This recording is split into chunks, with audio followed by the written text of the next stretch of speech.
The festive table was supposed to be the heart of the evening. The candles were ready, the plates were laid out, guests had already been told to come, but the woman at the house had no intention of opening the door to people she had never invited. Standing outside was her mother, Margaret Dudley, leading an entire crowd of relatives, all expecting a free feast at someone else's birthday. Her furious scream echoed through the stairwell. "Why is my son standing half naked in the hallway?" Rebecca didn't raise her voice. She didn't argue. She simply opened the door a few inches, secured by the chain, and replied calmly, "It's my birthday. This is my gift to myself. What you came in is how you leave." Hello, dear listeners. Welcome to the channel. Today I bring you a powerful, emotional story about boundaries, family, and the moment a woman finally says enough. Enjoy the story. Rebecca always believed birthdays were supposed to be days when you are celebrated, not days when you cook for 20 people. But after 5 years of marriage, she had learned that in the Harris family, nothing worked the normal way. Everything ran by rules, and those rules were written by Marguerite, her mother-in-law, a woman with an iron grip. A woman who believed the world owed her simply because she existed. Rebecca's first birthday after marriage began at 9 in the morning, peeling potatoes. The night before, Margaret had called and announced, not asked, that she would be coming over with family. Family, as it turned out, meant 14 people: Daniel's brothers with their wives, a sister with children, cousins, second cousins, and several distant relatives Rebecca had never seen before. They arrived but with excellent appetites. "Rebecca, make Olivier salad," Margaret commanded, pacing the kitchen like a general before battle. "An aspic, and bake a pie."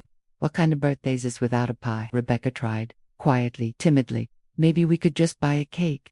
"Why waste money?" Margaret snapped. "You have hands. You're the woman of the house." Daniel, her husband, disappeared during moments like this.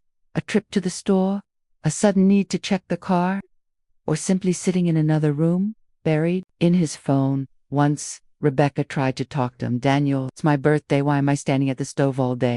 He shrugged. "Mom's just trying. She wants everything to look nice. It's family." Family. Margaret loved that word. She said it like it was sacred. Family meant Rebecca cooked for 20 people. Family meant help with the child only for payment. Family meant Rebecca's birthday turned into a feast, paid for by Rebecca herself. Over time, Rebecca learned to endure. She cooked in industrial quantities. She baked. She smiled. She listened as Margaret bragged to relatives about her wonderful daughter-in-law, how well she cooked, cleaned, and took care of the child. But Margaret never watched her grandson. "My blood pressure," she would say. "I can't be stressed." Children were stressful, but demanding. That she did very well. The last year was the hardest. Money became tight. Daniel changed jobs, lower pay. Rebecca was on maternity leave with their 4-year-old son, Ethan. The budget was falling apart. Margaret didn't notice, or pretended not to. "Daniel, lend me $250, she asked almost every week. "Mom, we don't have it." "How can you not? You work." And Daniel would give her money. Money meant for rent, for groceries, for Ethan's clothes. She never paid it back.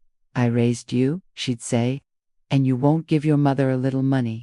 Rebecca stopped reacting. She shut down emotionally. She existed, cooked, cleaned, smiled, but inside, something was building quietly, dangerously, like water under the ground before a landslide. The breaking point came with the television Rebecca had saved for 6 months. Small amounts, $10, $20, sometimes $5. The old TV had died completely. Holy green static. Ethan cried because he couldn't watch cartoons. When Rebecca finally saved enough, $550, she felt almost happy. That same evening, Daniel told her he'd given the money to his mother for medicine. "What medicine?"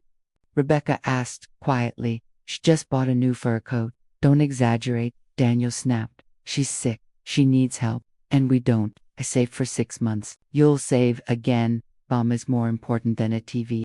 Rebecca didn't scream. She walked into the bathroom, sat on the floor, and held her head in her hands for 20 minutes, trying not to break.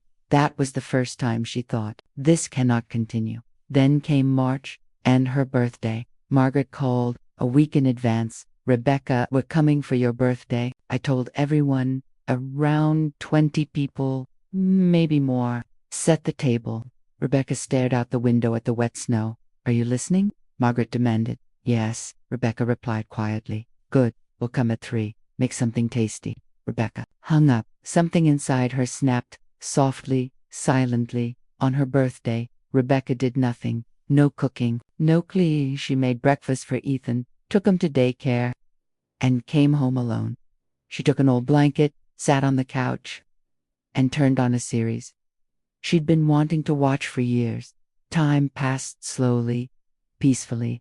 At 2:30, Daniel came home. He froze when he saw the empty kitchen. You didn't cook? No, my mom is coming. Everyone is coming. I don't know what you'll serve, Rebecca said calmly. Maybe you'll serve them. It's your mother. Daniel panicked. You're crazy. They're already on the way. Let them come. They're not coming inside. 10 minutes later, Daniel left to meet them. Rebecca locked the door, chain bolt. Her heart pounded. Then the doorbell rang. Yellen demands. She opened the door slightly. 15 people stood there. Margaret screamed, Open the door! No, we came for your birthday. I don't remember inviting you. Then Margaret screamed, Why is my son standing? Half naked in the hallway. Rebecca laughed. This is my birthday gift to myself. Silence.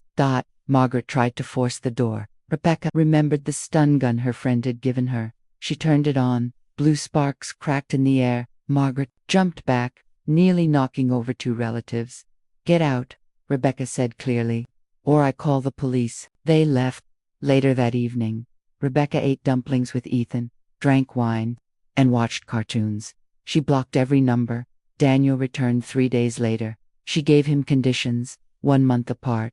Prove change, real change. He did. A year later, Rebecca stood on her balcony with a glass of wine. The city lights glowed below. Her home was quiet, and finally hers.